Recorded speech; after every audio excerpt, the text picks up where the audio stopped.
Hello, and welcome to episode 98 of our podcast at Human Restoration Project. My name is Chris McNutt, and I'm a high school digital media instructor from Ohio, and I'm joined by Nick Covington, a social studies instructor from Iowa. Before we get started, I wanted to let you know that this is brought to you by our supporters, three of whom are Sally Orm, Dan Kearney, and Ephraim Hussein. Thank you for your ongoing support. You can learn more about the Human Restoration Project on our website, humanrestorationproject.org, or find us on Twitter, Instagram, or Facebook.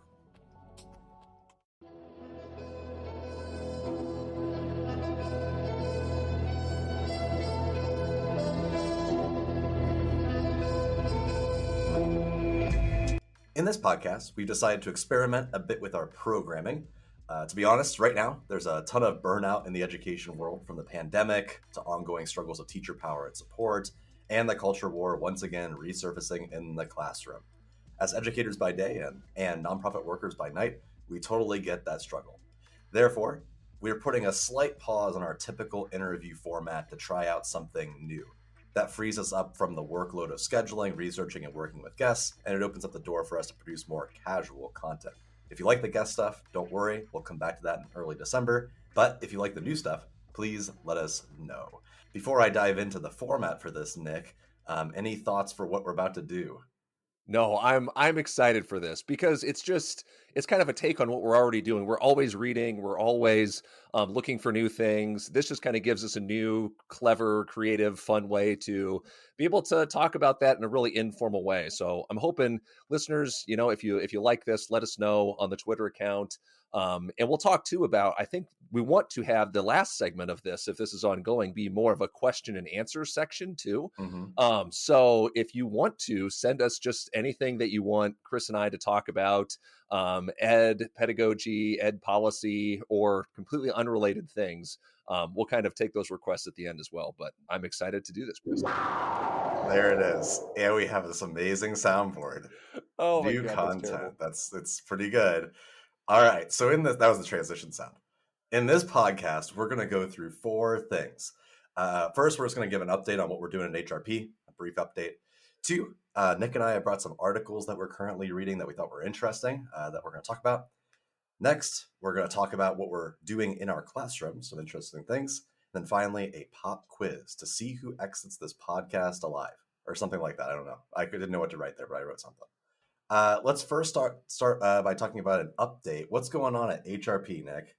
Man, what isn't going on? It's been a pretty awesome couple of days, to be honest with you. Friday morning, I had a meeting with a group out of Krakow, Poland, called the Holistic Think Tank.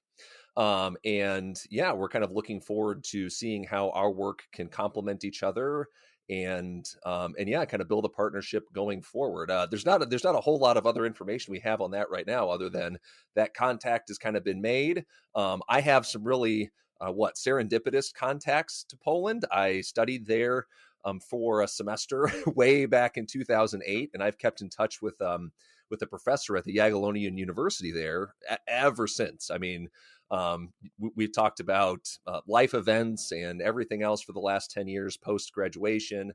And it turns out she actually knows one of the lead researchers at the Holistic Think Tank. So she was the first person that I reached out to.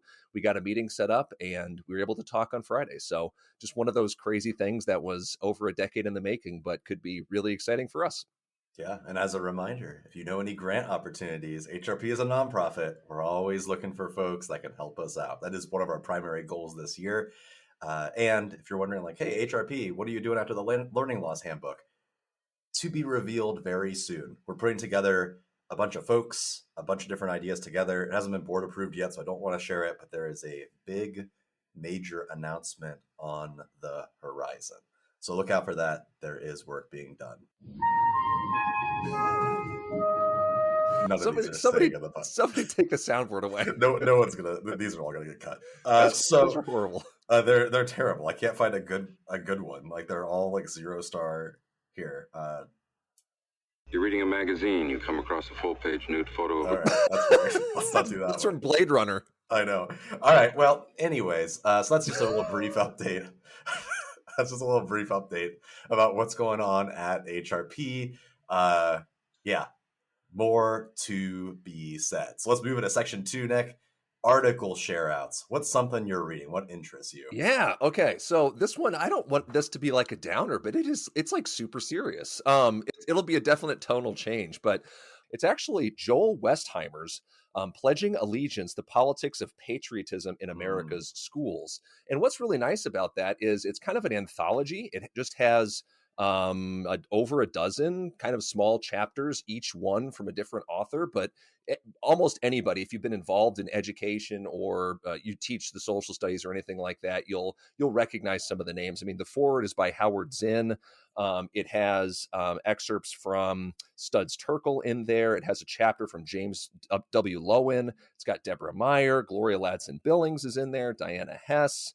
I mean, I could literally just read the read off the back, and you would know a dozen of the people that are in there. So, what I think has been really interesting about this read is how it kind of maps onto our current conversations about this issue of patriotism. Except this book was written in 2007. So mhm. I'm kind of transported back to, my own experiences then of post 9/11 in high school, the ramp up in the war in Iraq and Afghanistan, my experience in college as well. When this book would have come out in 2007. And so it's just been a really interesting read kind of from that historiographical lens about what does it say about the context in which it was written, less so about the content that everybody's writing about, but how they're hammering those same points about how the Patriot Act, say, required schools to be the hosts for military recruiters in schools. And I guess I hadn't realized that. I'll pull up a couple of sections here and just quote them if that's cool. Sure, yeah. Just because it maps so perfectly onto the conversations we're having now. But the conversations in 2020 and 2021 have been about these divisive concepts, so-called critical race theory.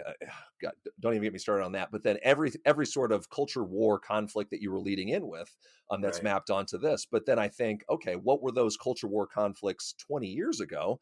I mean, we just this year, last month, commemorated the 20th anniversary of 9/11. We ended a 20-year war in Afghanistan, the longest in American history. And so it's just, what's that saying? History doesn't repeat itself, but it often rhymes. And I'm picking up a lot of the rhyming scheme in this book. But you hear about teachers who are getting it under the gun, getting fired, getting in trouble for teaching certain essays.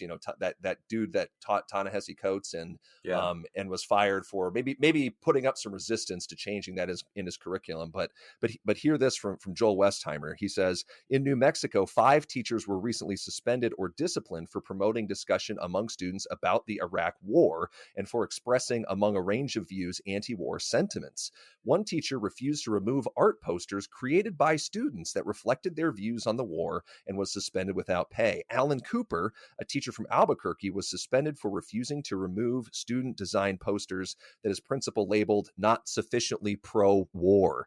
2 other teachers, Rio Grande High School's Carmelita Roybal and Albuquerque High School's Ken Tabish, posted signs about the war, at least one of which opposed military action, and a teacher at Highland Hills School was placed on administrative leave because she refused to remove a flyer from her wall advertising a peace rally. Roybal and Tabish were suspended, and all of the teachers in these cases were docked 2 to 4 days' pay by the Albuquerque Public Schools. Yet, each of these schools posts military recruitment posters and photographs of soldiers in Iraq.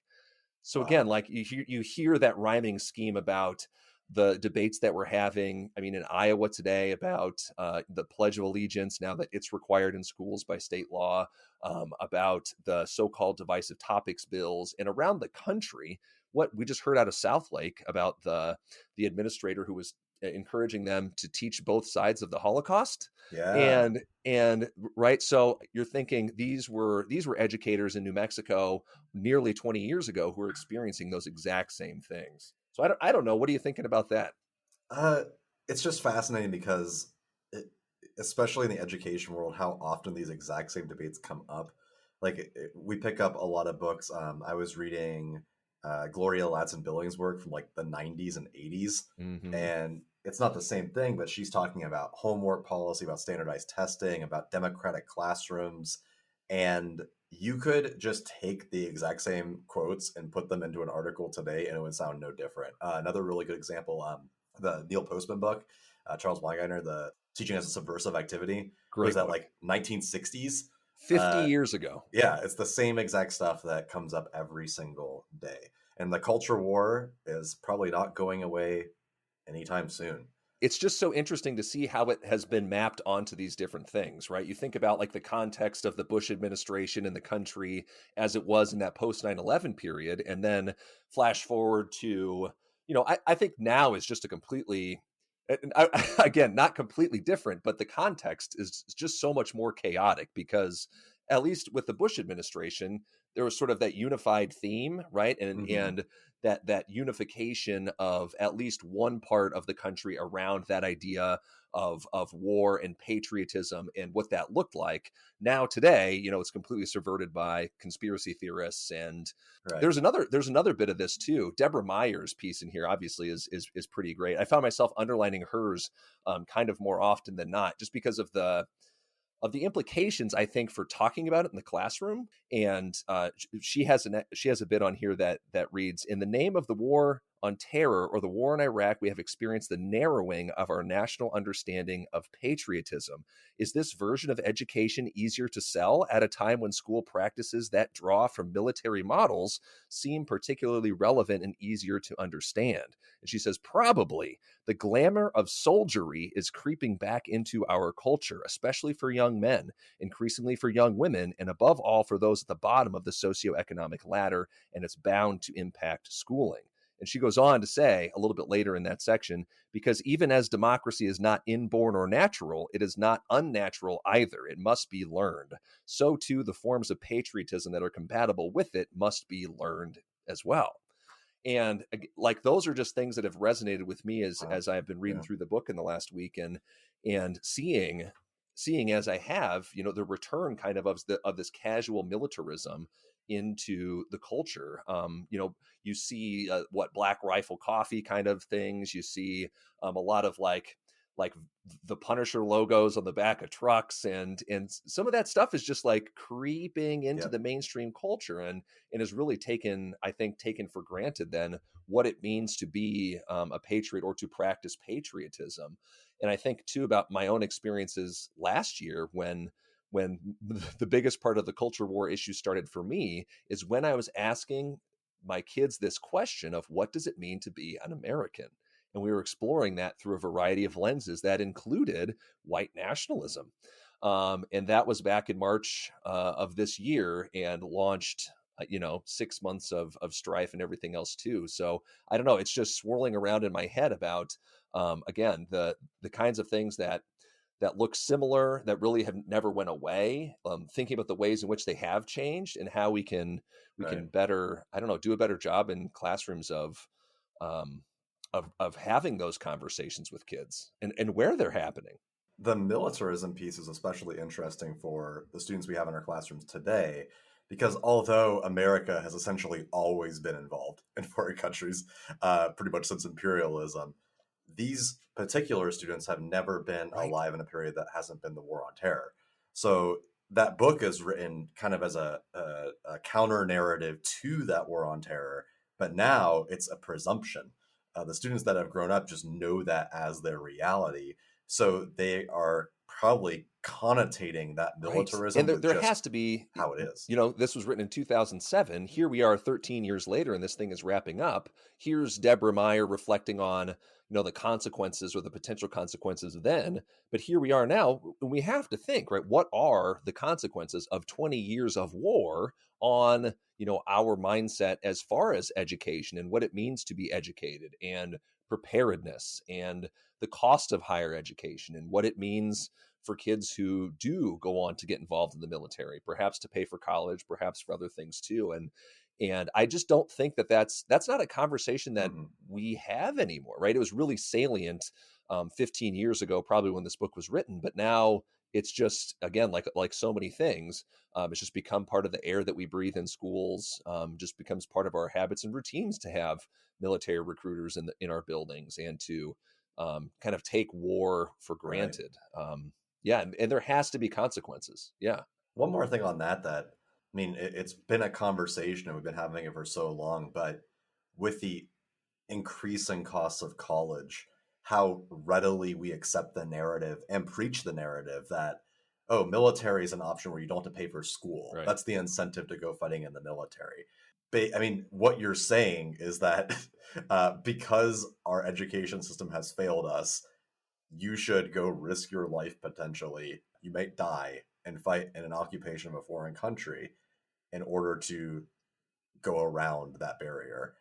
It's a very problematic way that we look at the future of education and what our young learners value, especially when we connect it to financial gain. I'm glad you brought this up because it connects a lot with the first article I wanted to share, which is actually a book. So I recently wrote, I guess, part 3 of this unpacking neoliberal schooling thing I've been doing, where I've just been kind of like looking at the connections between capitalist forces, marketing of educational resources, and folks who are just trying to make a buck off of public ed. It's kind of a fringe topic, but I came across this author, researcher, his name is Nicholas Stock, and he wrote an article that connected Mark Fisher, who wrote Capitalist Realism, and education theory. I'm not going to dive into that right now because it will take too long, but he pointed me over to a book called John Baudrillard and Radical Education Theory Turning Right to Go Left, which is by Kip Klein and Christopher Holland. So Baudrillard is the guy most people know as the basis of the Matrix. He wrote all about simulation theory and about hyper reality and like the blending of technology and the world around us. But the book dives into the fact that, one, if you've seen The Matrix, the depiction of The Matrix is not really what Baudrillard's concept is, but also how could educators use what he actually was saying in their practice. And now I'm going to attempt to explain this. Please stop me if this does not make sense, because this is the reason why I haven't done a book review in a while, because I did this and it drained everything from my brain. This book was only like 60 pages long, and it is like deciphering paragraph by paragraph by what exactly are you talking about. It makes sense to me now. So Baudrillard has 4 orders of like the simulation theory. First, there is where representation of the real is obvious. This is first order, where you know something is not real. You just engage in it. For example, if you go to a theater performance, you know you're at a theater performance. The second order is where reality starts to blur. So maybe you're watching like the latest Marvel movie and you can't tell what is CG and what is like actually acted. And then like when you see what it actually is, it's like all green screens. That's second order. So like, you know, it isn't real, but it's hard to tell what is real and what isn't. Then the important part is the third order. So the third order is what Baudrillard calls hyper reality. The best way to explain this is the authors talk about Disneyland's Main Street. So everyone knows, like, you go like down the street and it's like hometown America, and it's like this idealized, like perfect storefront, like cool restaurants, etc. And when we visit Disneyland and we tour Main Street, we engage with that as a real space, even though we know it's not real. But what makes it hyper real is that main streets now across the United States have gentrified their own main streets and replicated Disney's Main Street. So Disney has informed and changed our reality through a simulated experience. Now what we're idealizing, the thing that we think is really cool and this thing that we think ways should be, is based off of ahistorical knowledge. It's an idealized corporate interpretation of what it used to be. That's hyper reality. Where it's like the simulation has replaced what exactly reality is. Wow. And then fourth order would be, this is the newest one. It's like the Disneyverse.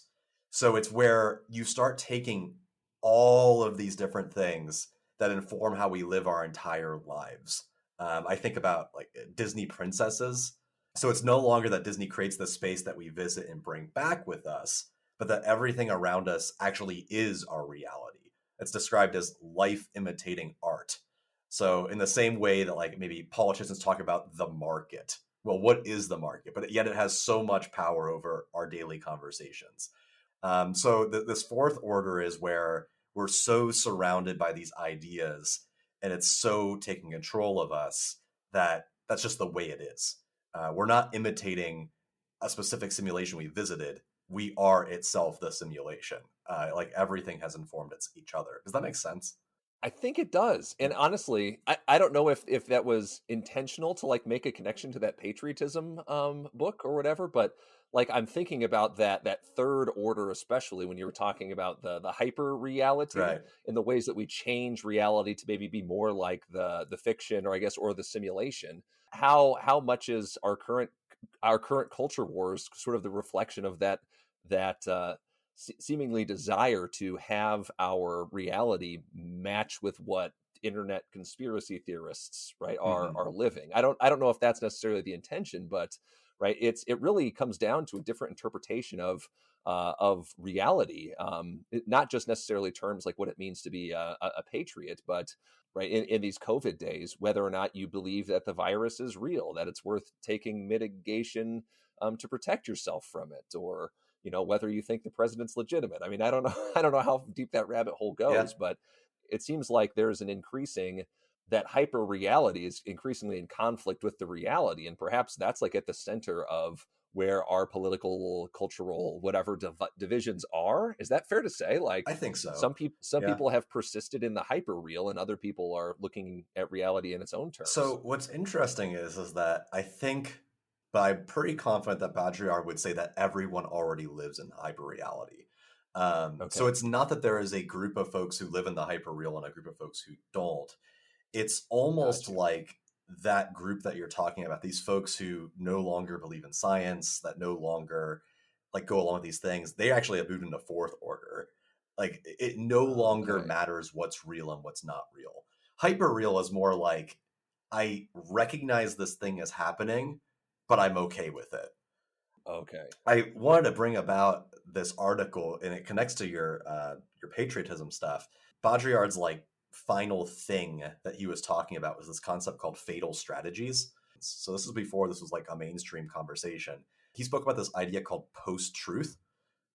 Basically, the truth does not matter. And he brought up this idea that we research and we research and we research, for example, on climate science, and we show it in different ways, and we present all these different models of it. The problem isn't that the research doesn't exist or we don't have access to the information, because we have more access now than we ever did to information. He argues that the problem is the truth doesn't matter at all. So people that have bought into that hyper reality and people that have moved into that fourth order, it doesn't matter for them before. It's just a larger growth of post-truth. Basically, the more you make the argument that this is the way things are and present that research, the more people dive into that simulation, the more they dive into their reality. And he basically talks about how exactly do you counteract that? Like, how do you do something where you don't fight fire with fire? And he calls this concept fatal strategies. So listen to this quote and see if you can make sense of it. So he says, "To the more true than true, we will oppose the more false than false. We will not oppose the beauty and the ugly. We will seek what is more ugly than the ugly, the monstrous. We will not oppose the visible to the hidden. We will seek what is more hidden than hidden, the secret." Does that make sense? Do you understand what he's getting at there?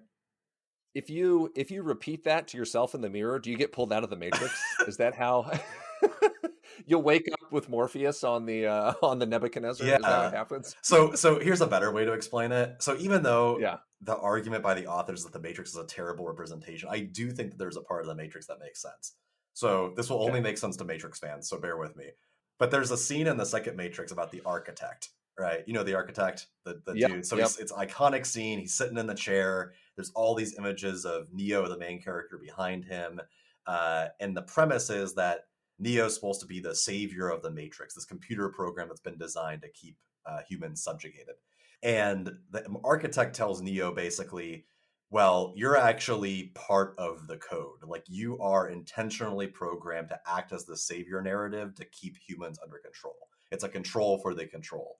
And he offers Neo two choices, either to basically like let everyone die or to preserve the Matrix. And the spoiler alert, the decision that Neo makes is not to take either path. He does both. That is the argument that Baudrillard makes surrounding fatal strategies. That the goal of combating post-truth is not to present truth. The goal of combating post-truth is to present a different option, like an entirely different reality. It doesn't turn in any direction. It like turns up. Like it's completely different. It makes me think Bell Hooks, actually, and she talks about with her pedagogy of hope. She says, when we only name the problem, when we stay compliant without a constructive focus or resolution, we take hope away. In this way, critique can become merely an expression of profound cynicism, which then works to sustain dominator culture. So where I'm getting out of this, and I don't want to spend too long on this article, is that it's all about kind of embracing the chaos of progressive education, where, because Baudrillard also loves chaos theory, but it's all like, you just do the thing. Like, stop trying to do research about it. Stop trying to combat these folks that no longer believe in it. You just do weird stuff. If you think it's going to work, or even if you don't think it's going to work, because it doesn't matter. You're breaking out of that rat race of like, can I do this? Can I do that? Should I research this? What things could support it? Could I defend myself doing it? You just shift it to just being, hey, I'm gonna have this radical idea and I'm just gonna do it. That's breaking out of the cycle. You're presenting an entirely different narrative instead of trying to fight back at all. It's really interesting stuff. You got to cue the Rage Against the Machine song that plays at the end of the first one. You're right. You're right. That's got to be our transition to get to the next to the next piece. I'm going to show them a world without you. A world without rules and controls, without borders or boundaries. A world where anything is possible. Where we go from there is a choice I leave to you.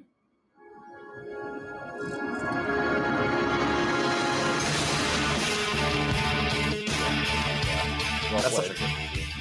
I love that. Is so good. I saw that movie twice in theaters. I'm so excited for the next one. I even like the second and third one. I love The Matrix. So let's then shift into talking about our classrooms. What's going on in our classroom space? I can start this one if you want. Do it. I want to talk about what we're doing with PBL.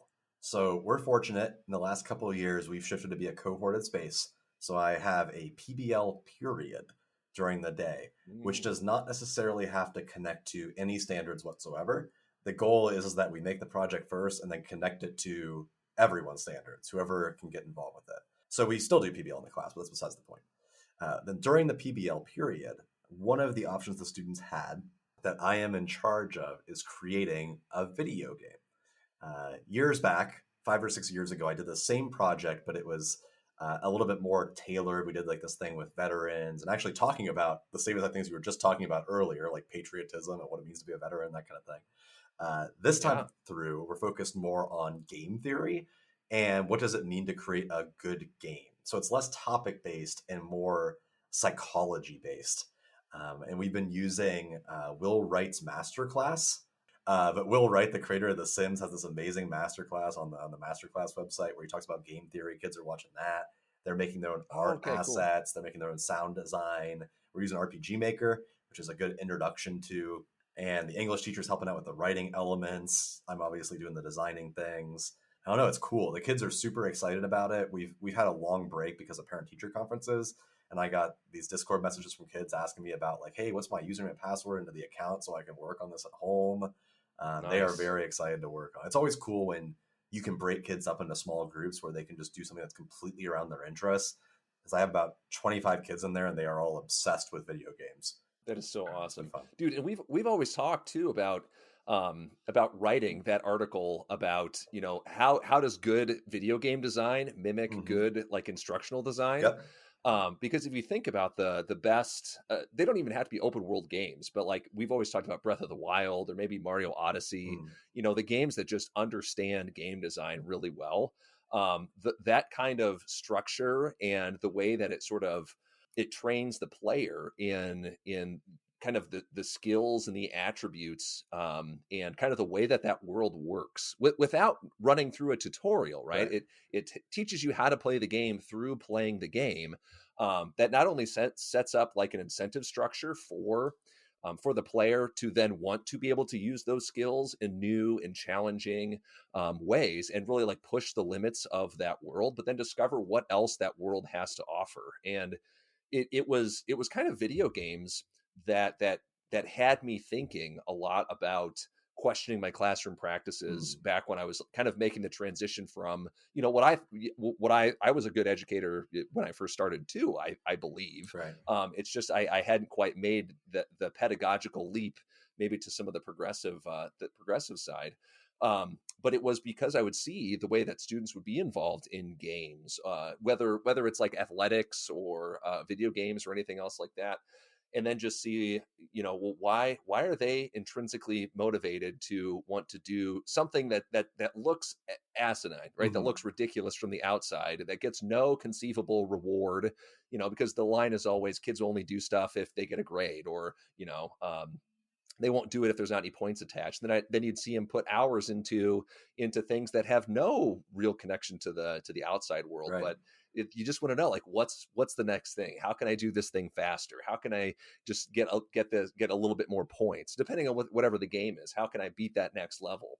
And it's kind of about creating that structure that lets it do that. And I think there's a lot of progressive pedagogies and kind of structures and research theories that help support that now. But back then, it's just like, hey, what makes games great? How can I make my classroom more like that? Yeah, so you're having kids just make that stuff. That's awesome. A really good point. And next week we're talking about gameplay loops, and depending on the challenge of your game, how do you keep a player playing if your game is challenging? Like, how do you make the lose state exciting? Because there's nothing worse than when you're playing a game and it's too hard and then you just quit and give up, which I think has a lot of pedagogical connections, because in the best games, if it is incredibly challenging, like if it's designed to be that way, to get back into it is usually super fast. And I think about that in the classroom sense. Well, if you have a very challenging lesson or a very challenging unit, how do you have students get back into that lesson if they don't know what's going on? What is your failure state to ensure that they're not lost? Because if it sucks to get back into it, they're just going to stop playing.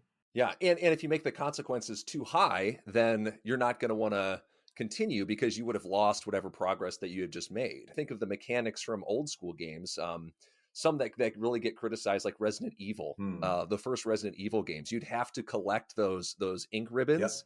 And then wherever you found it, you had to find a typewriter, and you had to make sure that you would save your ink ribbons, because it could be the case that you could run out of saves and then be stuck in a position where you just have to, basically start your game over. And a lot of old school games, that would be the case, where you could get into a place where you could either just be stuck interminably dying over and over again, or have no way out of the thing. And then what? That just discourages you from playing the game. So I think game designers have come a long way too in realizing that the things that used to punish the player for making mistakes, now, rewarding them for exploration and to pushing those limits and making sure that they can get back on their feet with as sort of little setback as possible, and to be in the best position just to pick up the controller and want to keep going. And that's not to say, not to be exploitative, kind of maybe gameplay loops is different from maybe dopamine hooks, where we think of the most addictive parts of mobile gaming, it's kind of the most damaging bits of that.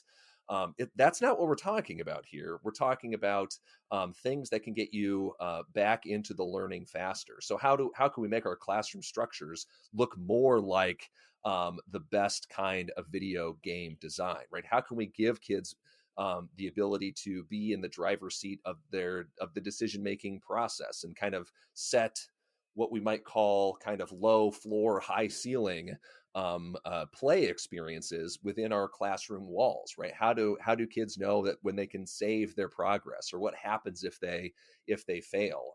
And how can we just increase the amount of feedback that kids get that's useful for them to improve on the next thing right away, instead of having to wait the next day or a week or a month to get that paper back or whatever. So I don't know. That's always a good conversation. One more thing about games, which is these 3 different types of win or lose states. So early, like retro games were designed not to be beaten. Like, that was the whole reason why the lose state was so extreme. So when we're designing our class, we have to consider, is the class designed in a way, perhaps unintentionally, that students are almost kind of ostracized for doing poorly? So if you don't do well, is your class designed in a way that's almost intentional that they are not going to do well and be able to catch back up. Like if there aren't those things there to make that possible, then it's sort of the design of the class, because that's just what's going to happen. There's no way to get back on. In terms of the win state thing, though, to tease apart the exploitative version versus the good version, Right. like great games will do storylines, so like the narrative of the lesson, discovering the next thing, or maybe it's like a point system that is no pressure. Like most great point systems are not like you have to get a certain number of points or else you don't get to move on. The points are there to challenge yourself to do something different than everybody else. It's just for fun. It's a low stress thing. Maybe it's a great game where it's just fun to play it. You don't care if you win or lose. It's just like, oh, this is cool. I enjoy this. And failure is not seen as a bad thing. It's just like part of the thing. And then kind of separating that from the dopamine enhancer. Well, what's the end goal of those games? It's to make a lot of money. So if our goal is this extrinsic thing, getting someone to have their peas and carrots, which in our case is making as much money as possible, then I'm going to exploit that system so that it fits around what I want to earn at the end. So if we're teasing apart gamification, a lot of gamification strategies for classrooms, sadly, are very corporate in nature. They're all about like, well, how do we get kids to get good grades? So the design of the class is more, well, how do we get them to do all this dumb stuff? Well, we're going to gamify it and they have to get as high a scores as possible on the test. Versus gamification that's just, how do we design a learning experience that's fun and has good like coming back states, and kids enjoy the narrative of it and they're doing it because they think it's cool and it's exciting. Yeah, and that latter state that you mentioned there too, maybe the more exploitative, gamified version of that, completely ignores too the willingness of students to enter into those spaces. Right. Like is it a game that kids would pick up voluntarily, or is it just there kind of as an incentive structure? I think of it in terms of classroom, an incentive structure to get kids to comply. Right. Is it just another extrinsic kind of behaviorist tool to manipulate kids, or does it help put them in the driver's seat of telling their learning narrative? Are they able to make choices about what they're doing next based on the feedback that they get? Are they able to apply what they're learning in new and novel ways that are interesting to them? Or again, is it just about, to your point, getting them to do as much stuff as fast as possible, so that way they can get a good grade on the test and move on? Yeah, that's more of the mobile game. That's the cookie clicker Candy Crush version, the microtransaction version of gamified classrooms instead of there's our next book, the Breath of the Wild. Right. Yeah, there it is. Anyways, moving over to what's going on in your class, Nick? Oh man, nothing nearly as cool as yours. I'm kind of in a lull right now. I did all my cool stuff just within the last couple of weeks, right before the holiday, right, the Indigenous Peoples holiday, as announced by the Biden administration. We actually did spend a week answering the question in class: should we continue to celebrate Columbus Day, or does the holiday need to change? And I think it's a great way not just to seat and contextualize some of the content in my European history class about, right, that age of exploration and conquest and all of that stuff too, but also to reflect on how we commemorate people, events, and time periods in public spaces. So we looked at a lot of current events. I didn't know if you were aware of this, but in Mexico City, they actually voted to take down a statue of Columbus fairly recently. And then just in the last week, they replaced it with a statue of an indigenous girl or an indigenous woman. I'm not quite sure of the age, but it's a really striking thing, right? Not just having Columbus replaced here with an indigenous person to kind of change that narrative, but again, to like put a female presence where once, it was a very male dominated space, and just looking at how we commemorate those things. So right. We did a lot of learning around that. We took a vote on like, yes, we should continue. No, we should change it. At the beginning of the week, then at the end of the week, we voted again after, doing all the learning and context building. And we had a really cool kind of, it's almost like a discussion board, except I did it on Jamboard because I didn't want to use, I didn't have like a Reddit subreddit or a Discord or anything else like that. So we kind of had a silent debate on the Jamboard, which was very productive. Kids asked a lot of great critical questions. They really did a good job engaging with each other. And at the end of the debate, more often than not in each class, the side of change got more points at the end than it had at the beginning. And kind of the consensus was, in some way, shape, or form, to recognize an Indigenous Peoples Day, as we do in Iowa by proclamation of our governor in 2018, or to expand the notion of Columbus Day into be a more inclusive holiday for, say, explorers or discoveries. So that way you could incorporate, you can incorporate the 20th century, space race, people who have been lost, or explorers who have been involved in that. It's a little bit more international because obviously, space kind of is beyond any particular nationalistic context, or at least probably it should be. But also, right, you can throw in explorers in that time period from other nations as well. Like, I mean, to get in there and hear kids just going over their notes that they've taken, using textbook resources, Googling, like, what is a galley? Like, oh, what's a galley? And they'll be like typing up, and they're like, oh, I don't think it's a galley because of this. So I'm done just giving a test and having kids sit in silence and waiting for me to grade it. Right. I mean, we turn that into an experience, a conversation, and I don't know how the hell to grade it. I don't know how to grade anything in an AP class anymore, but we're learning. And I think it'll be evident to anybody who comes into that space, that kids are learning. We're talking about the content. I don't know what else you want from them, Yeah. So speaking of fatal strategies, one side might argue that we need to have a lot of rote memorization. Here's what you need to do, and now take a test over it. One side might argue, hey, we need to focus on critical thinking skills. So they make this cool like rubric, and then like you get good points and you get bad points, and you work to improve it. Maybe the fatal strategy is, well, why make anything a grade at all? Or why even have a performance at the end? Why not just do practice? Why have a test? Just learn. Even if you're going to have a test, why make it graded? Just learn through it. It's just another assignment. Treat a quiz like, I don't know, watching a movie and answering questions about it. It's just another thing that you could do. If kids want to do it, you can do it. That's it. Yep. And I think, it's a great way then to just not just build up competence, but like the kind of collaborative learning community that you want kids to have, because it just builds our collective capacity to do better together. Because the kid who doesn't know it on the test and then just sits there, right, and just they're not experiencing growth and learning and understanding. They know that they are not going to do well, and then they just have to sit there and wait for the grade. And it just confirms it confirms what they knew themselves about their lack of understanding in that moment. And what a waste of time that is. The test. I'm so over the test. For sure. Let's get kids talking. Let's get them using their resources. Let's get them working together. That's called spaceship whoosh by. Anyways, okay. There's no sound in space. There's no spaceship whoosh by. Well, we're going by sci-fi rules, so it doesn't matter. Anyways, that builds us into the quiz. So we were talking about, well, how do we design I don't know how much of this clip I can use. Yeah, so the theme of our quiz today, and you can play along at home. The theme is College Board is a nonprofit, and it's all related to nonprofits and education and making money and weird stuff surrounding that. So each of us have prepared 3 questions. We have decided that the loser gets kicked out of the airlock, and that's how it ends. Kind of dark, but science fiction. Yeah. Is there a better way to introduce that? I think that sounds good. Sounds good. So we'll take turns and we'll keep track. You can ask your question first, Nick.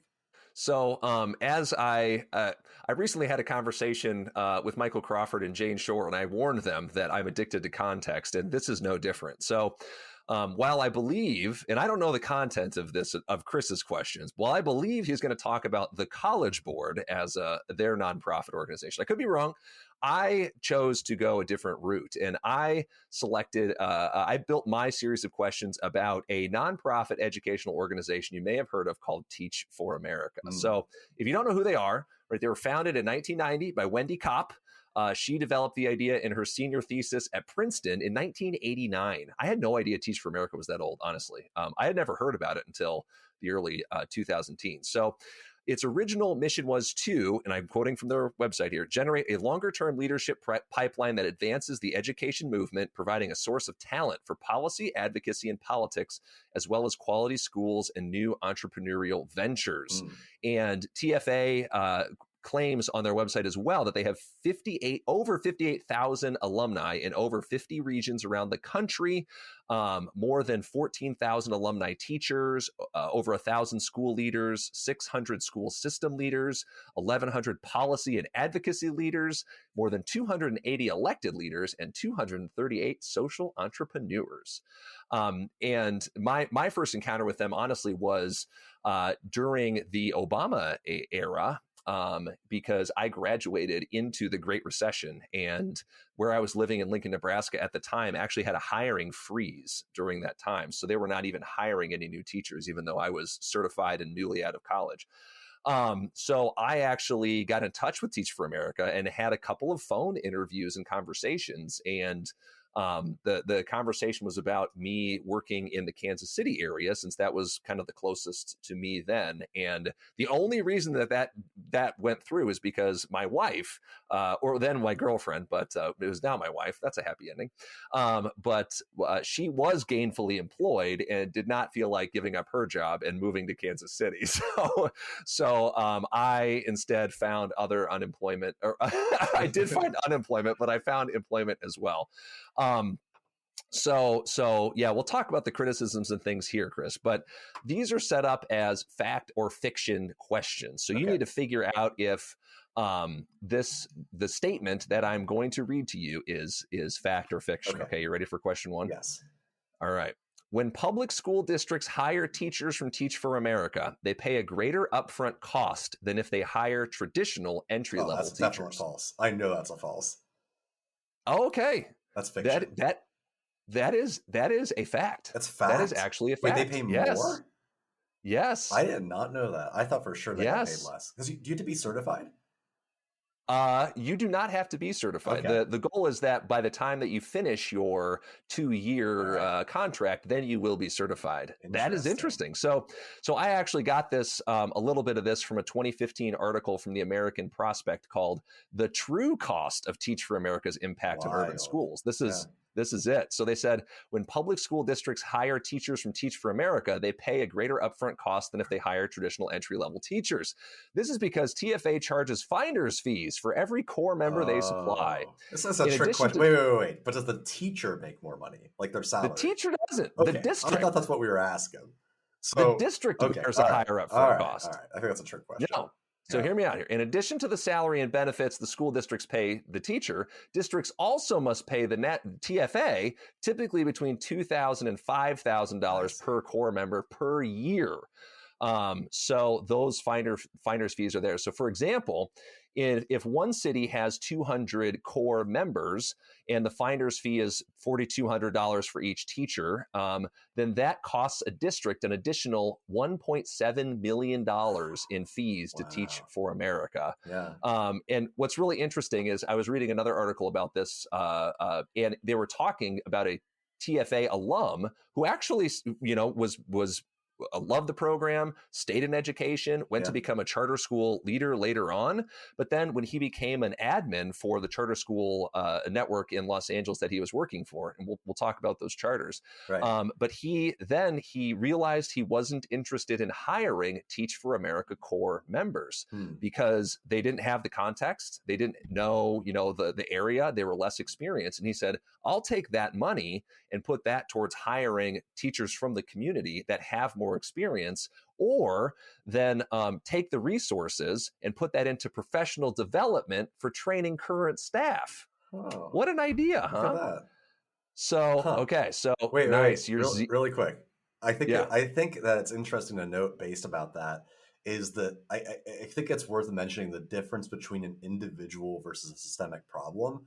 Because there are a lot of people that go through the TFA program that are great people that are trying to make a difference. The issue is how the large nonprofit, scare quotes, is using that as an exploitative measure to generate income quickly and easily. You'll probably get into who they're funded by in one of your later questions, but I think it's worth noting that like individuals acting within a system to try to do the best they can is not the same thing as a systemic problem that exists. In the exact same way that like I think McDonald's has incredibly unethical policies towards its workers, but I had a McDonald's coffee this morning. It doesn't make me a terrible person per se, because it's the coffee shop that's available in my town. I guess I could buy and make my own coffee, but not all of us are perfect. So that's just how it is. That's the meme that's like, oh, you're critical of society and yet you participate in it. Yes. Curious. Yeah, we all have to participate in those structures even as we're fighting to change them. So my next question is about TFA retention and funding. So we'll get there. So listen carefully here. So let's look at the 5-year teacher retention rate. Right. So like kind of situate whatever you have for that in your mind. Yep. So the 5-year teacher retention rate, so that's to say TFA teachers who keep teaching after 5 years, even if they're not in their initial placement school. Okay. The 5-year teacher retention rate for TFA teachers is higher than compared to all new urban teachers. Fact or fiction? So in the back of my mind, I know I've read stories about like horror stories about TFA where like they're under supported, they don't have the right resources, they're typically placed in schools that are underserved, and they don't get paid. Even though your previous question was a trick question, they do not get paid as much. Just like Teach for America makes more money, but I know they don't make a lot of money. I would imagine that their retention rate's lower. Okay, so then my statement would be fiction? Yes, fiction. Okay. All right, you are correct. That is fiction. So nice. So you're 1 for 2 here, 50-50. Now, I did just post some tweets this morning because I was doing a little bit more research on this. TFA is very open on their own website about saying, like, you're not a Teach for America employee. You're going to get paid whatever salary and benefits teachers in those areas make, or teachers at the charter school that we place you at make. $33,000 to $58,000 or whatever the case is. Charter schools typically pay less than the public schools do. But let's talk about this. So the truth behind this statement is that only about 25% of Teach for America teachers remain in teaching after 5 years, compared to about 50% of all new urban teachers. So that rate is brutally high regardless, all right? But it's about only half as much for Teach for America. But it's even worse by the fact that TFA gets paid for their contracts with districts, who then, once those teachers leave, have to pay to hire and retain once the Teach for America teachers leave. So basically, yeah. And when they leave, they go on to other things. So I've got some more data for you. So here's a 2008 Harvard study says that only about 35% stay in teaching for more than 4 years. So that's to say, after that, they go into other fields, or they go on to policy and advocacy and lobbying, or whatever the case might be. So, so TFA's numbers are actually pretty good within the first couple of years. So about 60% of TFA teachers stay for a third year after their 2-year tour is up, which is I think that's pretty good. Yep. And about 85% of TFA recruits who keep teaching, they actually transfer out of their original placement school. So while they go in and they teach in underserved communities that for lower pay, once those 2-year contracts are up, they jump into probably wealthier, more suburban districts and things like that. So makes sense. Yeah. Isn't that interesting? Yep. Last one. Is it possible this story is true? There you go. Fact or fiction, Chris? Okay. TFA reported nearly $500 million in net assets in 2020. I feel like it's more. Fiction. Okay. Nope. That one is a fact. I'm surprised. That's it? That's it. I feel like they could do better. How much does the executive director make? About $500,000. Okay, that's what I figured. Yeah. Yeah. All right. So yep. So I was just looking at their It never happened. Yeah. I was looking at their 990s this morning. So according to their 2020 financial statement, TFA reported net assets of about $456 million. So what that means, the nonprofit world. Yeah. So basically, that's not revenue. Well, yeah. So that's if they sold off everything, right? Yeah. That's like equity in a for-profit company, right? So So yeah, their reported total revenue was about $273 million between 2019 and 2020. Yeah. Now, the bomb I'm going to drop on this here too is that, in fact, the Walton family is the largest single donor to Teach for America. Now, if you're not familiar with the Walton family, if you've ever shopped at Walmart, like we all have, right, that money has gone to the Walton family, or a portion of that money has gone to the Walton family who founded Walmart. Right. Now, what's interesting is they announced in 2013 they were donating $20 million to Teach for America.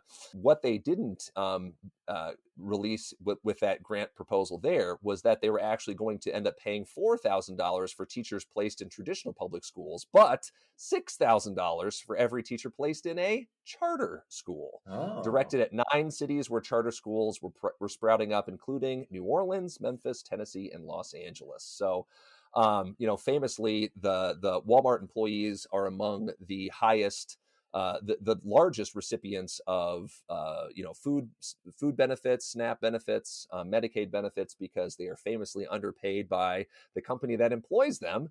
And Walmart is also infamously union busting as well. So not a surprise that they would fund charter schools that I found out this morning have a 7% unionization rate. So about 7% of charter schools are unionized. So there is a direct Walmart to the Walton family, to the Teach for America, to the charter school network pipeline right there for you, Chris. So, and all tax-free, nonetheless. Oh, and all tax-free. Yeah, they probably get a wonderful deduction for donating that $20,000, $20 million, rather. Yeah. So yeah, you were 1 for 3. That seems like a number to beat. I think we're going to end up blowing you out the airlock. Oh, man. We'll see. We'll see how difficult these questions are. So I'm not going to lie. Mine have a little bit less context than yours. I'm addicted because originally this was, hey, Chris, we should do a lightning round at the end. Your and I definitions of lightning round are very different. Your lightning is like more of a slow roar. It's ball lightning. It just So I'm going to attempt to add more context on the fly, which I have not written down, so this might come across as very sporadic. My theme is not as clear. Mine are kind of random. 2 of them do relate. I have the same fact or fiction thing. So here's the context. We're going to start way back with Horace Mann. You know Horace Mann. The guy that he kind of has like a mythos surrounding him. He's known primarily as being the guy who went to Prussia and was logging how organized the schools were. It came back to the United States. Critics would say that he is the founder of kind of the standardization movement. However, if you read his work, it's more centered on the growth of just the public education. It's just the idea like we should have a free public education everywhere. And he was looking at from the lens of, well, how is that feasible? So I think it's fair. I think the criticism can be fair, but at the exact same time, it's kind of a product of the era. It was just like a planning thing. He was not interested in necessarily the long-term pedagogical outcomes of standardizing everything. True. Anyways, the organization ACT in 2019 generated $300 million a year. On that leadership team, you'd actually find a really interesting position that's not listed on its website. They have all of their leadership team listed. But here's the fact or fiction. You'd also find the position of the Horace Mann Research Chair, which in 2019 was paid $429,000. I totally believe that. That's fact. That is fact. Okay. So if you were to do some research on this, if you were to go back into the 909 form for the nonprofit, you will find 990. The 990 form, right? You will find a gentleman, his name is Wayne Camara, which sounds like a fantasy villain name. He also previously, speaking of College Board, he was one of the head directors for the College Board at one point. His claim to fame is, you'll find, what I could only find about 2 articles he's actually done, 2 articles that prove that standardized testing is equitable. He previously was the senior researcher for ACT. He basically writes these really long, drawn-out articles. Actually, ACT is equitable because it gives marginalized students the tools to escape poverty. Even though there is a plethora of evidence that says otherwise. I mean, it is a pretty well-known fact that SAT and ACT tests mirror income brackets. So this whole concept is ridiculous. In 2019, I believe it's 2018 or 2019, he served on this. I don't know if this is a corruption thing. It's really weird. I used the Wayback Machine and I tried to find this position because I couldn't find it existing because it doesn't exist now and it didn't exist apparently in 2019, but he was getting paid for it. Almost $500,000 to serve as the unknown Horace Mann Research Chair. There is a senior research chair position. So there's already a head of research. This is an additional position called the Horace Mann Chair. Interesting. So you're already Very beating me weird. here. That one was so ridiculous. There was no way that was not true. So it's just also very funny, like Horace Mann Research Chair, really, ACT? Like that's the name that you're going to evoke for your standardized testing company. What's that about? I don't know. Question 2. Oh, wait. Here, I'll do a... Yes, it is. You're right. Okay, so there's that. Here's question 2. Okay. In a lawsuit settled in 2021, the University of California can no longer factor in ACT and SAT scores in their admissions. There was a case, a group of high school students successfully sued the university because of their test optional policy. So UC went to be test optional, which means that you can either submit scores or not submit scores. And that's good on paper, but the problem is that if you don't submit scores, you are not on an even playing field with those that submit good scores. So you're better than those that do bad scores, but you're worse than those that submit good scores. And there was a group of high schoolers. One of them was like a great athlete, had a perfect GPA, who was a volunteer, who was like an entrepreneur, like all these, like everything that you would want to see typically in a college bound student. And they were denied because they are not good at taking standardized tests, and their school it wasn't a big focus for them. So they sued the University of California. And as of May 2021, UC is not allowed to factor it in at all. So as in test optional is actually not allowed. Is that fact or fiction? Okay, so the question is whether they're it's not test optional, it's test blind. banned. Yeah, it's just completely test blind. Okay, yeah. That's the as a result of students suing and winning. Oh man. I want to say they're still test optional. The test blind thing, because I think they just most recently went test optional. The test blind seems like maybe a bridge too far, which maybe makes me think that is fiction. So this is actually fact.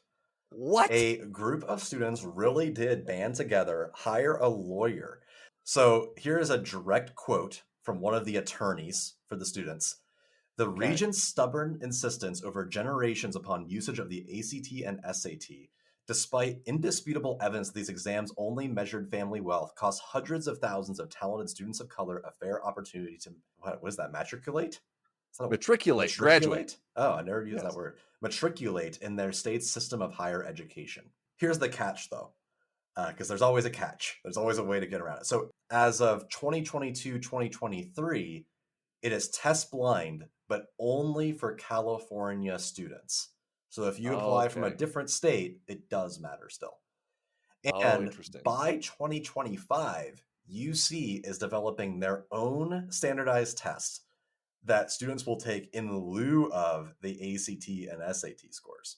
As a way to get around this case, they basically said, hey, we're just going to make our own test that's better than the other tests. There's no information on this. I looked it up. No one said anything. Even this article says like no one knows exactly what this test is. They just said, hey, by 2025, this will be fixed because we're just going to make our own test. They've got a couple years to figure it out, you know. It's very interesting to me that, like, if you want to talk about student voice, student activism, like this group of kids like actually did it. Like it's a real thing that happened. It's a piece of good news in the education world. Okay, so it's like, let's imagine a world where they're going to have their own test. I like that option for states more than I do like having the ACT as sort of like a national. It trickles down into what we're teaching in classrooms too, so kids can be successful on whatever standardized tests. I mean, I like the states maybe having more control over what that looks like as far as that goes, compared to, you know, a national testing company like the College Board having just that much more influence and control over that admissions process, because that could be different for students in New York and California and Iowa and Ohio. My fear would be, though, if I were the $1 billion scare quotes nonprofit College Board, that I would just develop a state test in every state. Like it would have to be like you would yeah. need like an oversight committee. Like there would need to be a lot of things that I'm not confident would actually occur. Yeah. I don't know. I'm kind of the mind that there shouldn't be the test at all. Because then, like, what happens if you have a student who is already overworked and stressed that has to take a different test for every state that they have to apply to?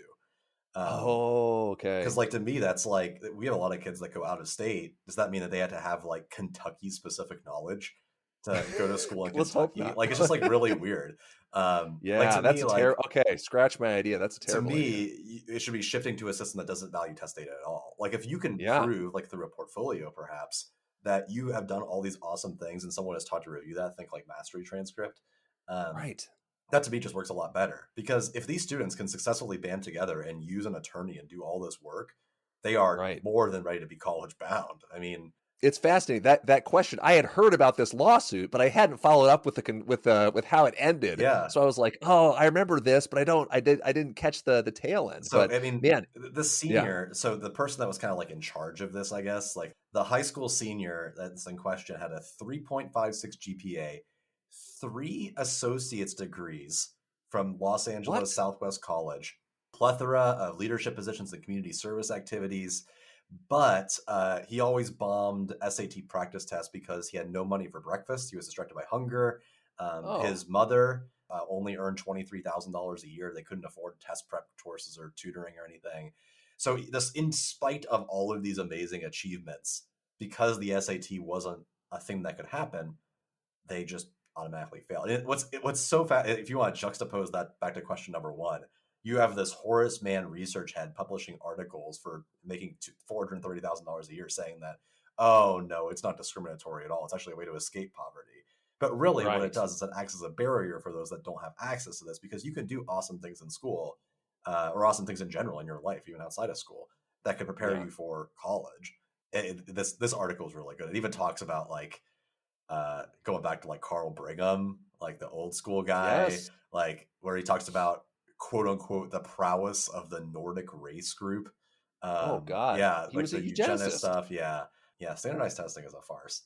No, and I think I know there's still one more question for me to redeem myself and to beat you on this, but Mhm. what I think is so interesting is right the things that you described about this particular student, like the work ethic and their ability to be successful on a college campus is self-evident from that description alone. What kind of information does a test score add that isn't already evident in the fact that this student right has 3 associate's degrees? So Right, like having put in the time and effort to right master a set of skills around, I don't know what those are in, but around the subjects that they want to go into, right, and then having those leadership roles. I mean, those are the kinds of kids, if I was, if we were going to hire them to do work for us, that's what we would look at. We wouldn't look even probably at a GPA or an assessment score. So why do we think that college is somehow different than that either? right, Like what employee would you hire based on an assessment score compared to the resume of experiences that they're going to have? And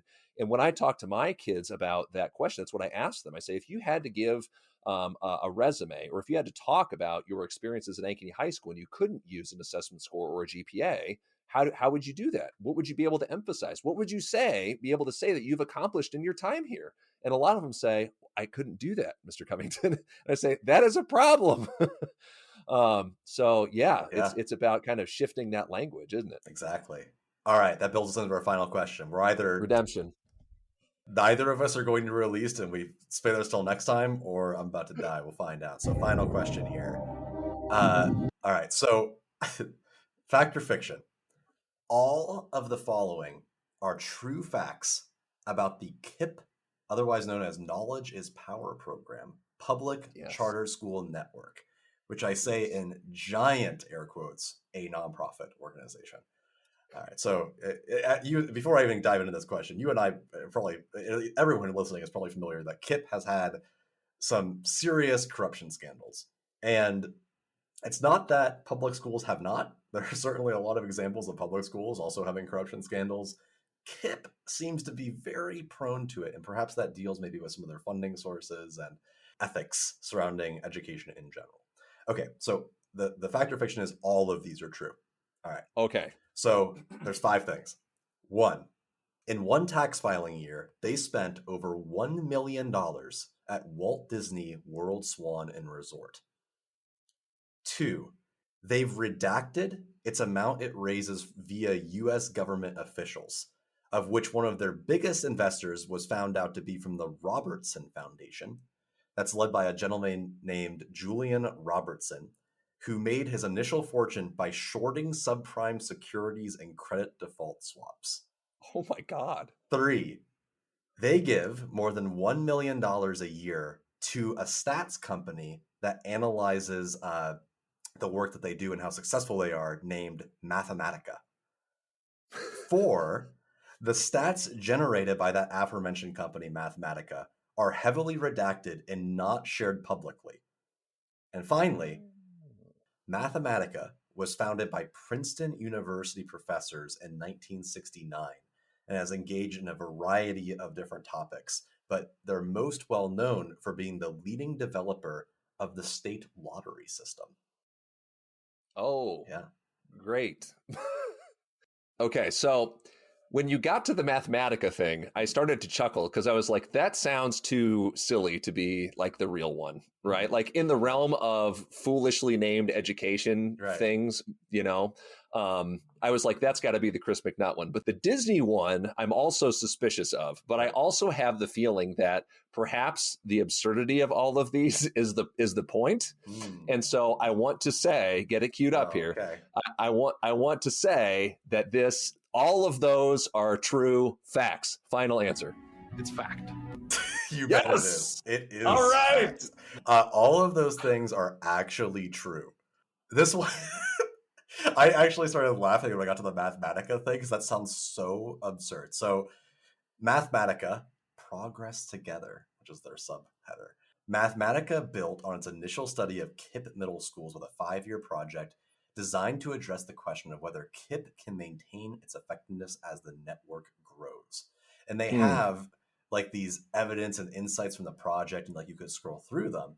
However, they've been asked at various points to share all of the findings of their studies, and it's redacted. So like you might question, well, wait, I thought this was a public school. Like public schools had to publish all their data, unless it deals with like FERPA stuff. The actual data, like your test scores, your report card information, all of that is complete public knowledge. You can look up everyone's employee status and how much they get paid because they're public. That's the whole point. It's also the point of nonprofits too. Nonprofits have to share. Like you could look up and see that HRP makes no money. That's available online. You're completely able to do that. Somehow, I bet Chris would send it to you if you emailed him about it. If you want our 909 or 990 form, we'll send it to you. It's a postcard because it can fit on one line. That's real. But basically, Mathematica seemingly, this is Chris op-ed hat, has been contracted at $1 million a year to paint success stories for the KIPP network because journalists and researchers have looked at KIPP and found some really disturbing stats surrounding. There's so many, like there's been so many different like abuse scandals. Like the place is really messed up. Like there are a lot of serious problems with the KIPP network. But the mind-blowing thing to me, one, the whole Robertson Foundation thing, it was their primary funder, I believe, in 2016. I need to double check that. But in 1 year, this Julian Robertson, like I don't even know who that is. Apparently he founded Tiger Management, I think is what it's called. I never heard of the guy. Like all of his money comes from shorting subprime securities, like the loan crisis, like the housing crisis. Right. So he's one of the guys who crashed the economy. Yes. The aforementioned Great Recession that I almost had to go work for Teach for America for. It's almost like full circle. It's a big club and we're not in it. Like all these things seem seemingly related somehow. They do spend a ton of money at Walt Disney. That was a thing. Yeah, none of this is to say, because it kind of seems like we're picking on charters, that public schools are not without their own faults or that there aren't good charter schools out there. It's just, man, the ecosystem for those schools and for those networks is so unaccountable very often, so shady and shadowed. Yeah. But also, we can also be critical of their goals and their means of acquiring them, of pursuing their educational goals as well. Because if their goal, say, is test performance or college and career readiness or whatever they purport to do better than the public schools, those pedagogies often tend to be, fairly carceral, fairly rote. And so it's really not surprising to me that their college admission rates are fairly low, because in such a highly structured environment, not just are kids going to be less likely to get into college, but we've talked so often ad nauseum about the things that cause kids to drop out of college more often than not is not like your academic background knowledge. I mean, yeah, if you don't know how to read, you're going to have a real tough time in college. Right. But on the flip side of that, it costs a lot of money. You might be able to afford it for a semester or a year or two. But when you start to add up those costs, they build fairly quickly. If you have any circumstance in your life that's going to prevent you from attending contiguously for say 4 or 5 years, that's going to make it even more tricky for you to jump back into your studies. So yeah, I mean, those schools are they're not set up as like money laundering factories, but there is like this hidden network of dark. It's almost like dark money in politics, right? Is what it is. I mean, it's basically the same thing. It is. Yeah, that is unaccountable. Yeah, the Waltons, the Robertsons, or whatever, they get to donate vast amounts of money to charter school networks or to places like Teach for America that then go to the charter school networks. But then the people on the ground teaching in those schools, right? They make less money than people in public schools do. They have less workplace democracy. They're often in worse positions. And then since that work's not sustainable, often they leave and they go elsewhere, so it's not surprising that teachers leave TFA and go into other industries, or that teachers don't stick around at charter schools very often. Now, obviously there's exceptions, but they're not tools that are designed to be successful in the long term. They're responsible to a whole different set of incentives because they know that they might not exist in a year or two unless they can juke the stats. So now we get to blow you out of the airlock. Now we get to blow me out of the airlock. This will get cue airlock sounds. There it is. No, there it is. That was not very convincing. Well, it'll be convincing once I edit it. Oh, okay. Yeah, I'm gonna make that work. You're gonna fix it in post. Yeah, it's gonna be fixed in post. It's gonna sound way better. So I guess if people have made it this far, if this is something. If this is something that has appealed to you, when we were thinking about this, it really is like, we're all in the doldrums of deep October, kind of heading into a fall and winter. The season's changing. The workload is piling up. So we thought we would just take, I didn't expect it to be this long, but we just thought we would take an hour or so and just have a loosely formatted conversation that maybe connects to some things that you might be doing.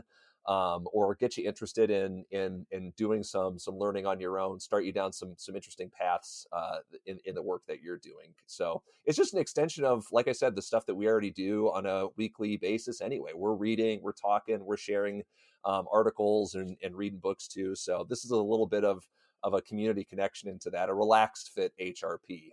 So we want to, for next time, if there is a next time, first and foremost, but if you want us to do this again, let us know, or feel free to email or tweet at us at HumorAsPro, if this was garbage and you're just like, don't ever do this again. We will take that we will accept that fully. But if you want to hear it again, let us know. And also send us questions that you would like to hear us talk about, or topics that you think, if we did 5 minutes of research or maybe 50 minutes, we could have some kind of grasp on to give you some response to, or point you in the direction of something too. So I don't know. Send us some emails or send us some tweets at HumorAsPro. You can follow me at Covington AHS, and you can follow Chris at Covington EDU is where I am. Wow, I flashed back to 2019. Or Chris McNutt at McNutt EDU. So we've really made that pretty easy in the last couple of years. But other than that, thanks for sticking around this long. And I guess I just have to run the organization now that we blew Chris out of the airlock. So we'll have to see next week what happens. But that was a lot of fun, Chris. I think I had a good time. There it is. Wake up! Oh, I am 1000% certain that same Matrix clip and that Rage Against the Machine music is probably in some conspiracy theorist like QAnon podcast. Yep. Like that's their intro. Oh, for sure.